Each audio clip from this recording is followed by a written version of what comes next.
পরপর কয়েকদিন শুনানিতে আরজিকর কাণ্ডে অভিযুক্ত সঞ্জয় রায় চিৎকার করে দাবি করেছিলেন তিনি নির্দোষ। প্রাক্তন সিপি ডিসি স্পেশালের বিরুদ্ধে অভিযোগ করেছিলেন, কিন্তু মঙ্গলবার ষষ্ঠ দিনের শুনানিতে চুপই থাকলেন। আদালতের বাইরে পুলিশকে গাড়ি কিংবা হর্ন বাজাতেও শোনা যায়নি। কার্যত নীরব হয়েই কড়া নিরাপত্তার বেষ্টনীতে বসে রইলেন।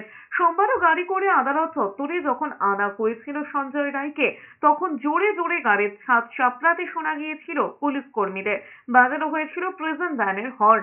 এত আওয়াজে চাপা পড়ে গিয়েছিল অভিযুক্ত সিভিক ভলেন্টিয়ারের কণ্ঠস্বর। কিন্তু মঙ্গলবার আদালতে হাজির করানোর সময় তাকে আর কিছু বলতেই শোনা যায়নি। আরজিকর মামলায় সিবিআই এর চার্জশিটে শুধু সঞ্জয় রায়েরই নাম রয়েছে। 11ই নভেম্বর থেকে আদালতে রোজ এই মামলার শুনানি চলছে। শিয়ালদা কোর্টে মঙ্গলবার ছিল মামলার শুনানির ষষ্ঠ দিন।